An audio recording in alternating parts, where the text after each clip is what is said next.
Good morning student. आज मैं आपके लिए क्या लेके आया हूँ? इधर तो कुछ नहीं दिख रहा है। कुछ होना चाहिए ना। ओके, चलो कुछ लेके आते हैं ताकि आपको पता चले। ओके, ये कुछ आया है। क्या आया है? लिखा यहाँ पर कि द्रव्य भक्ति बढ़ जाती है तब जीवन भक्ति कम हो जाती है। यार, ये थोड़ी फिलोसॉफी वाली बात हो रही है। What is the meaning of द्रव्य भक्ति? अच्छा, द्रव्य, हाँ हाँ हाँ, अच्छा ठीक है। अब मैं आपको समझा रहा हूँ। मैं भी थोड़ा भूल गया था पर याद आ गया। द्रव्य भक्ति का मतलब होता है पैसा। काफी सारे लोग पैसे के पीछे पागल होते हैं। एंड इतने पागल होते हैं कि पैसे को ही पावर, एम पावर यानी कि ईश्वर समझ लेते हैं। जीवन जीने के लिए, जीवन को पाने के लिए सबसे बड़ी चीज होती है वो है एंजॉयमेंट। एंड एंजॉयमेंट अगर मिलता है तो सेटिस्फेक्शन से मिलता है।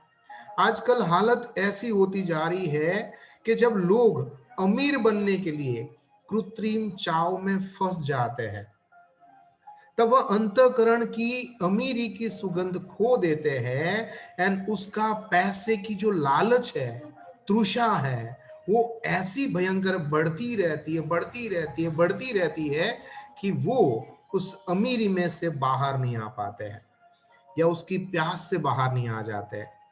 जब आपकी तृषाएं बढ़ती है तो मनुष्य के अंदर नेकी समझ लो समाप्त ही हो जाती है। यानी कितनी लॉयल्टी है, कितनी ईमानदारी है, वो पैसा आपके अंदर से सब सर्वनाश कर देता है। तो ऐसी बढ़िया बात आज के हमारे चैप्टर में हम समझा रहे हैं। ध्यान से हिंदी का ये चैप्टर समझिए एंड हम बताएंगे एग्जैक्टली इसके अंदर का भाव। अरे, ये भाई साहब क्या कर रहे हैं? ये तो शायद कोट पहन रहे हैं। अच्छा, ये कोट पहनने से क्या कोई खुशियां मिलती होगी? अच्छा अच्छा, ठीक है ठीक है, चैप्टर को आगे बढ़ाते हैं। मनुष्य के लिए जीना कोई मुश्किल काम नहीं है। जीने के लिए क्या चाहिए? रोटी, कपड़ा, मकान। अच्छा, और भी कुछ चाहिए? अच्छा, वो क्या है? तो कि हवा, पानी, खुराक? नहीं, एग्जैक्टली जीने के लिए कुछ भी चीजों की जरूरत नहीं है। देखो, जानवर और पशु पक्षी और जीव जंतु भी जी रहे हैं। उसके पास ऐसे कोट नहीं होते हैं, पर हम अपनी एक्सपेक्टेशन बढ़ाते रहते हैं। मनुष्य के लिए जीना कोई मुश्किल काम नहीं है, हाँ, पर पवित्रता पूर्वक जीना बहुत मुश्किल है। धन सुख का जादूगर भी है और शांति का डकैत भी है। अभी तक किसी को ऐसा कोई दर्जी मिला होगा जो ऐसा अंगरखा यानी कोट उसको सिल दे कि जिससे पहनकर उसके जीवन की सारी एक्सपेक्टेशन सुख चैन के द्वारा इसके अंदर सांस ले सके? नहीं, ऐसा कोट होता तो कितना बेहतरीन होता। हमारे दादा हमारे पापा को देते, हमारे पापा हमें देते और हम अपने बच्चों को देते। कहा जाता है कि पोम्पी नाम का एक नगर था। एंड पोम्पी नगर के अंदर बहुत ही भयंकर, उसके बाजू में एक बहुत बड़ा लावा वाला एक ज्वालामुखी था। जब ज्वालामुखी चारों ओर से आया तो कितने सारे लोग इसके अंदर मर जाते हैं। आप यहाँ पर ये देख सकते हो, है ना। एंड उसके अंदर कुछ लोग जब भाग रहे थे, दौड़ रहे थे, तो पता है उसके हाथों में क्या था? उसके हाथों में था सोने के सिक्के, अशरफिया। एंड जब वो पोम्पी नगर के खंडरों की खुदाई की गई और वहां पर से ये जब लोगों को यानी नर कंकालों को निकाला गया जो मिट्टी के अंदर दफन थे, तो मिट्टी खोदने के काफी परेशानी के बाद जब उसके हाथों के अंदर देखा तो उस मृत व्यक्ति के हाथ में क्या था पता है? सोना था। तो जीवन के अंदर इंसान मृत्यु के मुख तक पहुंच जाता है तो भी लोभ, लालच, सोना, चांदी उससे बाहर नहीं आ पाता है। इसी प्रकार का इस शहर में एक व्यापारी भी था जो अपनी अंतिम सांस लेते समय उसने अपने तकिए के नीचे से पैसों से भरी हुई एक थैली बाहर निकाली और उसे प्राण त्यागते समय उसे खूब मेहनत से, खूब प्यार से अपने हाथों से उसको पकड़ लिया, जैसे अपने साथ ईश्वर के पास ले जाने वाला हो, इस तरह से। तो जीवन के अंदर ना ऐसा कोई कोट है और ना ही ऐसा कोई धन है जो हमें ईश्वर तक पहुंचाने में मदद करे या ईश्वर के पास ले जाने में मदद करे। जीवन में अगर कोई शांति है तो वो है पवित्रता, मन की शांति होती है। ठीक है, तो यहां पर ऐसी कुछ बातें हम समझने वाले हैं। अच्छा, ये क्या कर रहे हैं भाई साहब? उसके पास तो खूबसूरत सा कंप्यूटर था उसको फेंक दिया। अरे बाप रे, चलो देखते हैं क्या कहते हैं। हाँ, हमारे यहाँ पर पहले इंडिया में ऐसा कहते थे कि डाल डाल पर सोने की चिड़िया रहती थी, ऐसी वाली। तो क्या सही में ऐसी कोई सोने की चिड़िया थी? नहीं भाई, कोई सोने की चिड़िया नहीं थी। ये कहना चाहते थे कि हमारे घर की औरतें, जिसको हम इतना सारा सोना चांदी गहने पहनाते थे, वो इतनी सुख और समृद्ध थी कि उसको कोई प्रकार की टेंशन नहीं थी। इसलिए चिड़िया यानी घर की बहू, औरतें और महिलाओं को कहा गया था। यानी हमारा भारत देश सोने की चिड़िया के हिसाब से कहा जाता था। पर आज का देश क्या हो गया है? टेंशन से भरा हमारा भारत देश बन चुका है। आज अमीर की पारिवारिक समस्या को दर्शाते हुए, देखो यहां पर मैं दिखा रहा हूं क्या, ये धारावाहिक आती है जिसमें मानव चिड़िया जो अपने गले के अंदर गहने से लदी फदी रहती है, घर के भीतर के गहनों से सजी सवरी और खूब महंगी महंगी साड़ियों से रोब में घूमती हुई अभिमानी स्त्रियां संस्कारिता की धज्जियां उड़ाती रहती है, घर के अंदर ऐसे बेहुदे षड्यंत्र करती है, कैसा लगता है कि जैसे जीवन के अंदर षड्यंत्र मात्र ही उसको सेटिस्फेक्शन मिलता है। इसमें भारतीयता का एक तिल मात्र भी दर्शन नहीं होता है। पहले त्याग द्वारा हमें आनंद मिलता था, पर अब भोगने के बाद ये जो भाई साहब कर रहे हैं उस तरह से फेंकना ही हमारा मूल मंत्र हो गया है कि हम बांटते नहीं है, हम शेयर नहीं करते हैं, बस भोग लिया तो कि हाँ अब उसको फेंक देना, यही हमारा जैसे मूल मंत्र बन गया हो, हम ऐसे बनते जा रहे हैं। तो फिर यहां पर इस चैप्टर में बताना क्या चाहते हैं? चैप्टर में बहुत अच्छी बात बता रहे हैं हमें कि आज के जीवन में धन ही जीवन का नियंत्रक परिबल नहीं है, कि धन है तो जीवन है, ऐसा बिल्कुल नहीं है। अतः मनुष्य को, आज के मनुष्य की वृत्ति यानी एक्टिविटी एंड प्रवृत्ति एक्स्ट्रा एक्टिविटी दोनों सही रखनी चाहिए। अगर हम अपने कार्य को भ्रष्ट कर देंगे तो हम कभी आगे नहीं जा पाएंगे। अमीर को और अधिक अमीर बनने के लिए धन की प्यास लगी रहती है, और वो तो चाहता है कि मैं अपने घर के अंदर रुपये पैसे का पेड़ बनाऊं। उसकी प्यास तो खत्म ही नहीं हो रही है, देखो और पैसा और पैसा और पैसा। जबकि गरीब को अपना तन ढकने के लिए भी रुपयों की जरूरत पड़ती है। घर में थोड़ा थोड़ा थोड़ा, है ना, खून पसीना इकट्ठा करते करते धन कमाते हैं। जबकि अमीर अमीर दूसरों को उल्लू बनाकर धन कमाता है। यदि गरीब अपने गहने को संभाल सके तो उसका गहना मात्र एक ही है, पता है क्या है? ये है, दैट इज सेल्फ रिस्पेक्ट, यानी कि स्वाभिमान। उसके लिए एक ही चीज धन है। जबकि अमीर को तो धन की प्यास में संतुष्टि ही नहीं मिलती है, और पैसा और पैसा और पैसा करता रहता है। बस यही सारी चीजें हमें आज के ये खूबसूरत से चैप्टर में समझनी है। कितना बड़ी बात यहाँ पर बताते हैं कि जीवन के अंदर मैथ साइंस एसएस इंग्लिश कुछ भी पढ़ लो, पर वो कहाँ काम आने वाला है वो मुझे पता नहीं है। पर हाँ, ये जो बातें जो मैं आपको बता रहा हूं ना, वो है आपकी खूबसूरती समृद्धि की। यानी वो पैसा नहीं है, वो खूबसूरती नहीं है, वो बल नहीं है, मन की खूबसूरती की बात कर रहा है। और मन कहाँ होता है? हमारे शरीर के अंदर, आत्मा, हृदय से आप खूबसूरत बनो, उसकी समृद्धि प्राप्त करो। और वो है हमारा स्टैंडर्ड 10 चैप्टर नंबर 22, और हिंदी का ये बहुत ही खूबसूरत सा चैप्टर है जिसमें एक एक बात बहुत बेहतरीन बताई है। अब हम कुछ एग्जाम्पल समझेंगे और उस एग्जाम्पल के द्वारा भी हम ये भीतरी समृद्धि समझ सकते हैं। देखते हैं क्या है हमारे जीवन के अंदर। अगर मैं खुशियां चाहिए तो मैं ये 5 चीजों को फॉलो करना पड़ेगा, है ना।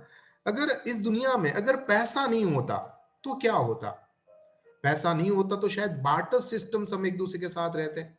हम एक दूसरे के हृदय को सहृदयता की तरह, जैसे हमने मम्मी पापा भाई बहन या मित्र के साथ जैसे रहते हैं, जिसे उसके साथ हम आत्मीयता के और आशा उल्लास और प्रेम से रहते हैं, इस तरह से हम सारी चीज को जी सकते थे।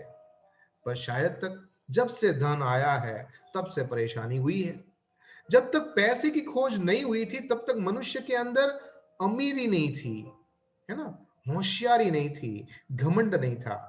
एक लेखक के शब्द ध्यान देते हुए योग्य है। वो कहते हैं कि सहृदयता आत्मीयता, आशा, उल्लास और प्रेम, ये जीवन का वास्तविक धन है।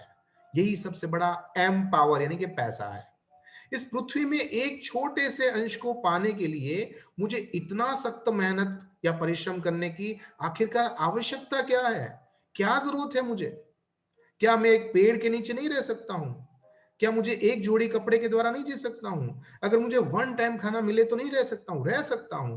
पर हम अपनी उम्मीदों को बढ़ाते हैं और जितनी उम्मीदी उतने दुख। समग्र पृथ्वी है मेरी। अगर कायदे कानून की भाषा में ये पृथ्वी किसी और की कहलाती है तो इसमें इसकी ईर्ष्या क्यों करनी?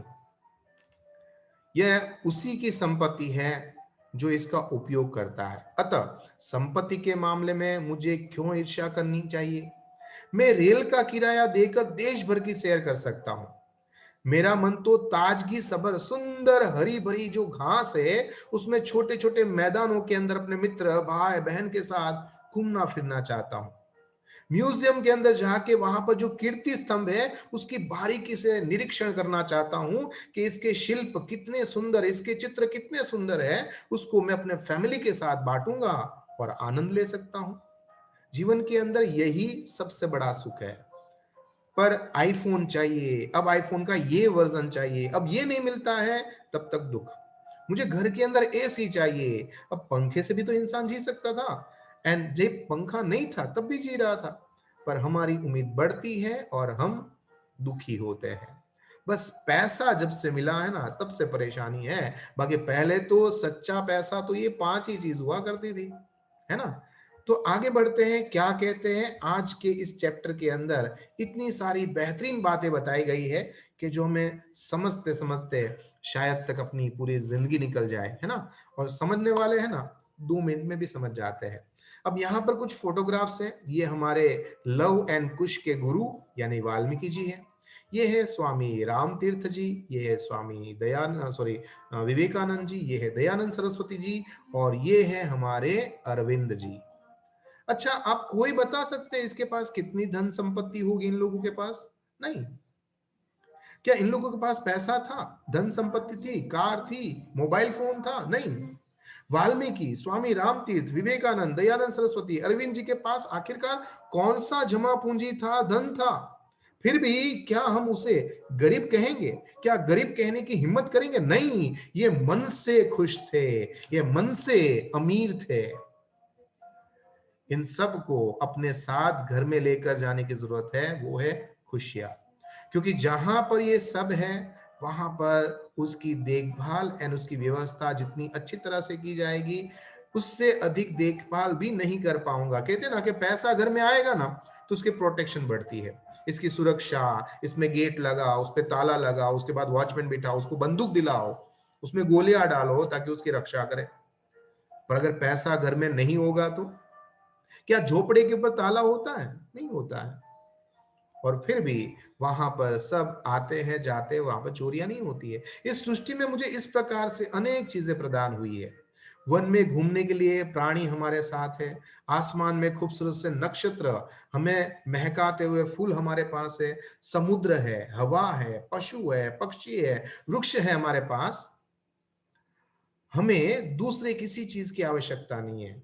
इस युग के अंदर अगर हमें किसी की जरूरत है तो सबसे पहले हमें अपने आप को मिलना, हमें तो केवल अन्न और वस्त्र प्राप्त करने की आवश्यकता है। और ये प्राप्त करना धरती पे बहुत आसान है भाई।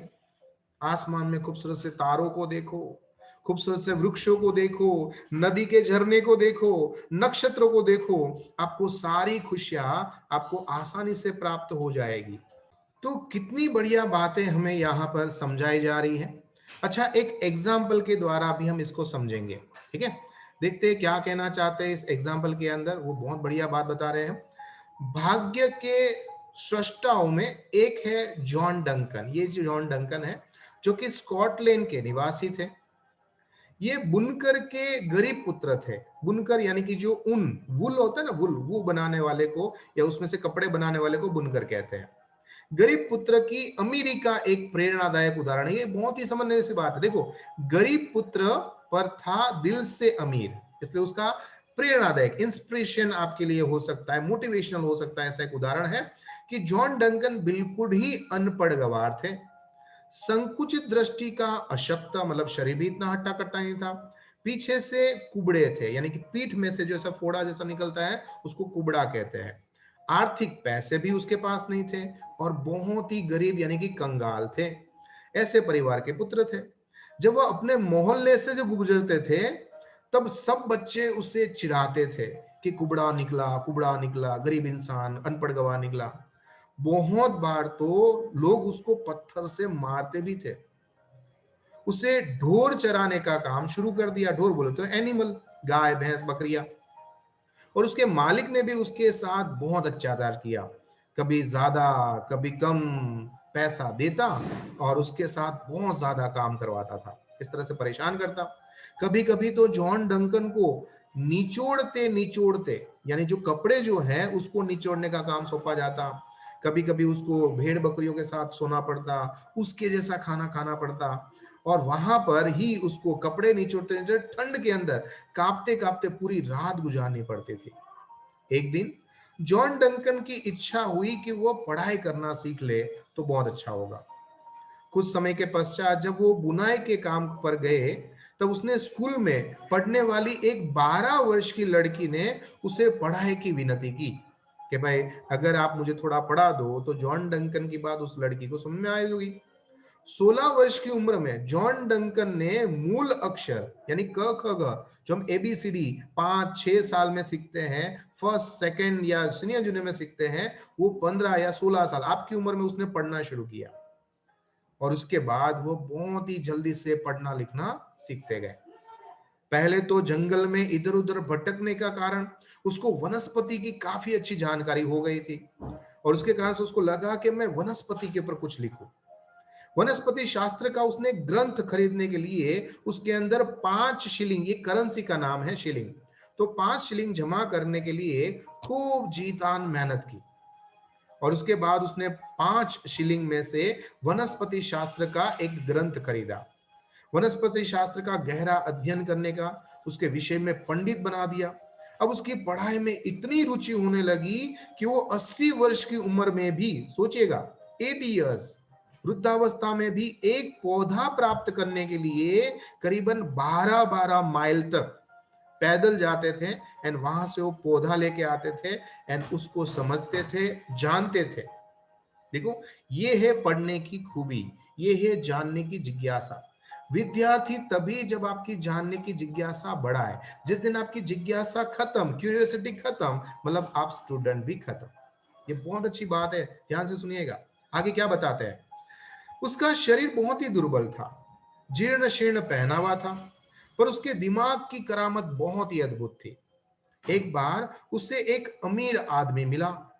जब उसे पता चला कि बाहर से एकदम साधारण दिखने वाला यह व्यक्ति जॉन डंकन वनस्पति विज्ञान का महापंडित है, तो वह उस पर फिदा हो गया और उसने उसका जीवन चरित्र अखबार में छपवा दिया।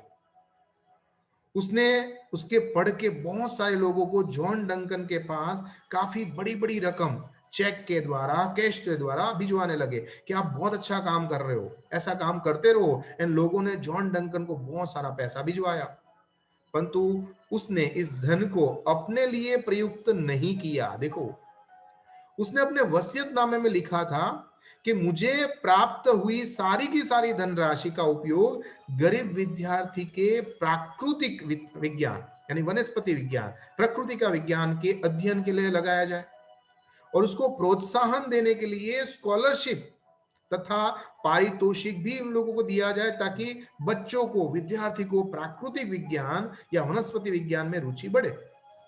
जॉन डंकन की कीमती पुस्तकें जो उसने लिखी थी, बनाई थी, वो वहां के ग्रंथालय यानी कि लाइब्रेरी में आम लोगों के उपयोग में लिए दान कर दी उसने।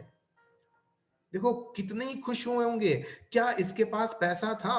क्या इसके पास खूबसूरती थी? क्या इसके पास ताकत थी? नहीं। पर देखो, स्कॉटलैंड का एक बंदा है जिसकी कहानी इंडिया में मैं आपको सुना रहा हूं, क्योंकि ये सच्चा अमीर है, नहीं कि हम, नहीं कि बिरला, टाटा, अंबानी। ये सच्ची खुशियां होती है, ये सच्ची अमीरी होती है जो हमें प्राप्त करनी चाहिए। भारत में अनेक महापुरुष हो गए और इस प्रकार गरीबी और उसके अभाव और कठिनाई के दलदल में खिलने वाले कमल के अंदर, जैसे दलदल के अंदर, कीचड़ के अंदर खिलने वाले कमल की तरह बहुत सारे लोग हो गए। धन के लिए उसने धर्म कर्तव्य प्राण को लज्जित नहीं किया कि मेरे पास पैसा आ जाएगा तो मैं उल्टा पुल्टा लिखना शुरू कर दूं। ऐसा कभी मुंशी प्रेमचंद जी ने नहीं सीखा और ना ही ऐसा कभी सुना या ऐसा कभी लिखा होगा ये हमारे महान लोगों ने।